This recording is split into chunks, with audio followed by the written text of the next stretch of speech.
Trying to create exception to Indira Sawhney అని కూడా చెప్పారు. మనతో పాటు పిటిషనర్ బుట్టెంగారి మాధవరెడ్డి ప్రస్తుతం ఫోన్ లైన్ లో సిద్ధంగా ఉన్నారు. మాధవరెడ్డి గారు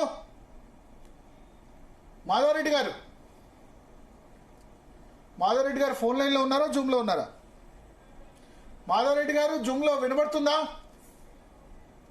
సో మాధవరెడ్డి గారు మాట్లాడినంతలో మరొకసారి చూద్దాం ఏమేమి ఆర్గ్యుమెంట్ జరిగాయో. సో గోపాల సుబ్రహ్మణ్యం పిటిషనర్ తరపు న్యాయవాది, అంటే బుట్టెంగారి మాధవరెడ్డి తరపు న్యాయవాది క్లియర్ గా చెప్పారు 67% దాటాయని చెప్పి.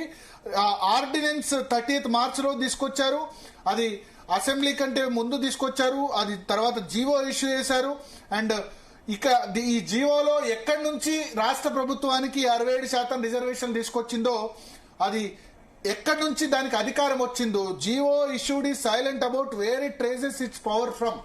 జీవో ఇష్యూ చేయడానికి కానీ ఎటువంటి అధికారం వచ్చిందో ఎక్కడ కూడా చెప్పలేదని చెప్పారు. సో మాధవరెడ్డి గారు ప్రస్తుతం మనతో పాటు పిటిషనర్ ప్రస్తుతం లైవ్ లో సిద్ధంగా ఉన్నారు. మాధవరెడ్డి గారు వినబడుతుందా? సుప్రీంకోర్టులోనే ఉన్నారా? అవునండి, సుప్రీంకోర్టులో. సో సుప్రీంకోర్టు డిస్మిస్ చేసింది రాష్ట్ర ప్రభుత్వ ఆర్గ్యుమెంటరీ.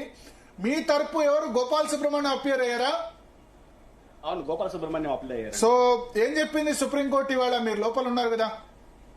అదే పాత జీవో ప్రకారం ఎన్నికలు జరగాలని చెప్పింది. ఓకే, పాత జీవో ప్రకారం అంటే రాష్ట్ర ప్రభుత్వానికి ఏదైతే హైకోర్టులో వచ్చిందో, హైకోర్టులో స్టే ఇచ్చేందుకు సుప్రీంకోర్టులో నిరాకరించింది, అంతేనా? అవునండి సార్. అవును sir. Okay, so Gopal Subrahmanyam ప్రధానంగా ఆర్గ్యుమెంట్స్ వినిపించింది ఏంటి? అంటే కంప్లీట్ గా నాకు లోపల చూడలేదు నేను.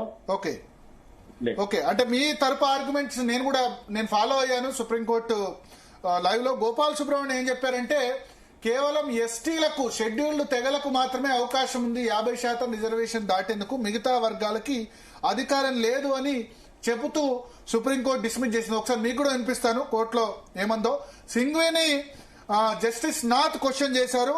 కృష్ణమూర్తి జడ్జిమెంట్ కేవలం షెడ్యూల్డ్ తెగలకి, ఎస్టీలకు మాత్రమే 50% రిజర్వేషన్ దాటేందుకు అనుకూలం ఉంది, అది షెడ్యూల్డ్ ఏరియాలో. అంటే రాష్ట్రపతి షెడ్యూల్డ్ ఏరియా డిక్లేర్ చేసినప్పుడు కంప్లీట్ గా 100% ట్రైబ్స్ ఉన్న ఏరియాలో మాత్రమే 50% దాటేందుకు అవకాశం ఉన్నప్పుడు మీరు ఎట్లా 50% దాటారని క్వశ్చన్ చేశారు. దానికి సింఘ్వి ఏం చెప్పారంటే, ఈ హైకోర్టు ఆర్డర్ ఇచ్చింది అది కేవలం మహారాష్ట్ర కేసు, అంటే వికాస్ కిషన్ రావు గవాయ్ జడ్జిమెంట్ మీదనే పూర్తిగా ఆధారపడి ఉంది, ట్రిపుల్ టెస్ట్ అని చెప్పిన దానిలోనే ఉంది.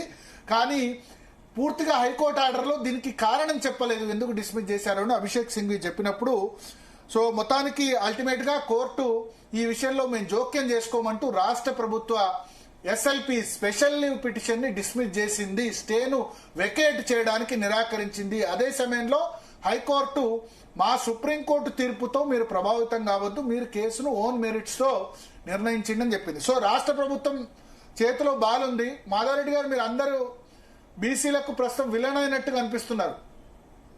సార్ నేను మొదటి నుంచి చెప్తున్నా, ఇది బీసీలకు విలన్ కాదు సార్. ఇక్కడ చట్టంలో ఏది ఉందో అదే జరుగుతుంది. వీళ్ళు చట్టాలని పక్కదోర పట్టించి కేవలం బీసీ సంఘ నాయకులు ఏదో మాధవరెడ్డి పిటిషన్ కాబట్టి అది తప్పదో సార్. ఇప్పుడు కూడా స్పష్టంగా 50% రిజర్వేషన్ దాటొద్దని చెప్పింది తప్ప, మాధవరెడ్డి పిటిషన్ వేస్తే మేము ఆగుతున్నాము, లేకపోతే రెడ్లు ఏకమై ఆపుతున్నారు అనేది ఏం లెక్కలు చెప్పలే కదా సార్. స్పష్టంగా 50% రిజర్వేషన్ దాటొద్దని ఇప్పుడు కూడా సార్ వాళ్ళు మళ్ళీ ఏదైతే హైకోర్టుకు తీర్పు చెప్పమంటుంది, హైకోర్టులో వాదించమంటారు.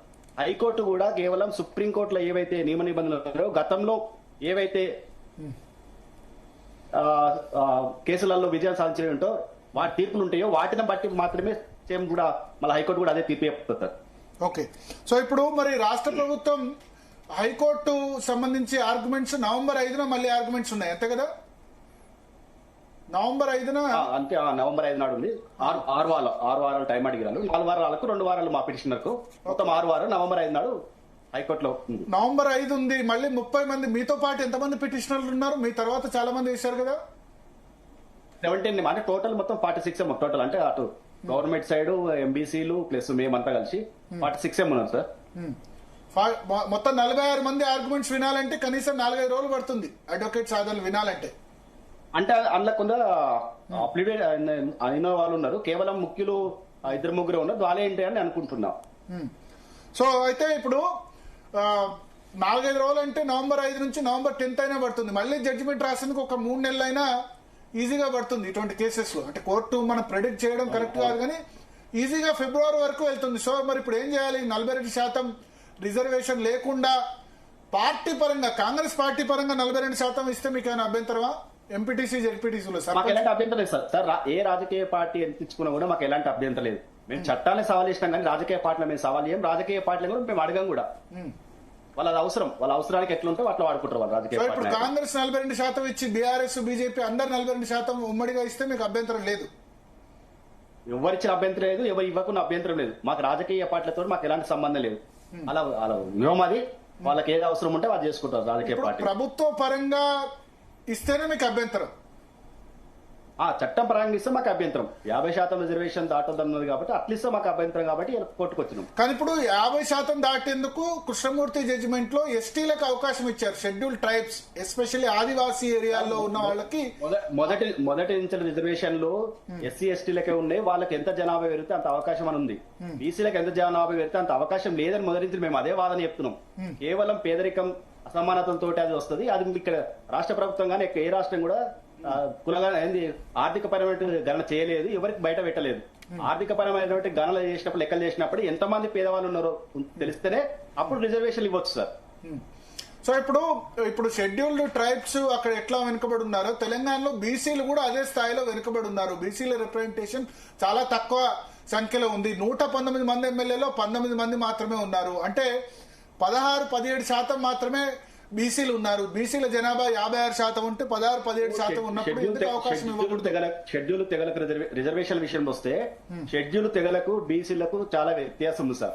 మొదట రాజ్యాంగం షెడ్యూల్ తెగలకు మాత్రమే ఇచ్చారు.